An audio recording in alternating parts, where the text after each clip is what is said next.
Thank God Canadians are smart. Man, Justin Trudeau had to make him a special trip down to the Mar-a-Lardos to teach Donald Trump a 7th grade economics lesson on how tariffs work. My Lord.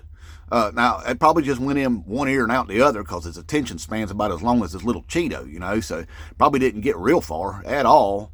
But the thing is what Trump did about that phone call there with the Mexican president is just lied about the conversation. And then she called him out the next day, and basically the conversation went like this. Hey, you put 25% tariffs on Mexico, we're putting 25% tariffs on you, and you won't have imports or exports.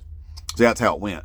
So he got schooled by Mexico. Now he just went and got schooled by Canada. See, but the thing is what Justin Trudeau don't realize is that Donald Trump's intentionally trying to wreck the U.S. economy. That way all of his billionaire buddies that he surrounded himself with can buy the U.S. economy up at pennies on the dollar there, bankrupt all the American people, get people poor enough that they can't afford their mortgages anymore, and start losing their houses. That way they can go in and buy up all the millions of single-family homes again and sit on them and hoard them like they have been. See, it's all about just transferring any little bit of wealth from the poor to middle class straight up to the billionaire class.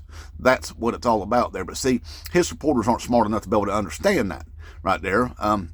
Because really they're just driven by, hey, I don't like anybody who's as successful as me that don't look like me. I don't like that, so round them up. That's all it is. That's all it is. That's as far as their thought process goes. So anyway, forget about them.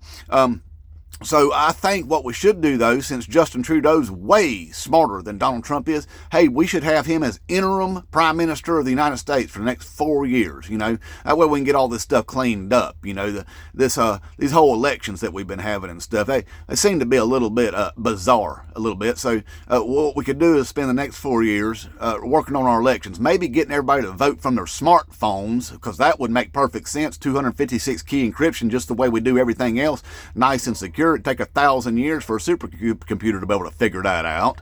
And then everybody can easily vote in an election. See, I know you Republicans would never win again if everybody could just vote, right? Because the whole idea is to stop people from voting. That's how y'all think about democracies. Yeah, I get it. But it's time for that to come to an end. But anyway, hey, we can still do some mass roundups, though. We can round up all the corrupt billionaires, like the Elon Musk. He's here illegal anyway. And do some roundups. The Jeff Bezoses, the Mark Zuckerbergs, all these corrupt billionaires that Donald Trump's filling his cabinet up with and stuff like that. Just go ahead and round them all up. Go around and get all these preachers that have been preaching politics in their churches for all these years, for tax evasion. Go ahead and do some roundups there. Oh, and also all the people in their congregations that like to do some kid touching. There's a lot of them. Go ahead and do some roundups there. All these MAGA Republicans in Congress that's been in bed with Daddy Vladdy for all these years, do some roundups right there too, see? And of course, Donald F. and Trump, because you can pick any number of reasons to go ahead and lock his ass up behind bars. So, yeah, we go ahead and do us a bunch of mass roundups while Justin Trudeau is interim prime minister of the USA. And then we can make like Sundays, like the day of drinking puppers and picking stones, That's a good idea right there. So, pitter patter, let's get at her, and inmate Trump.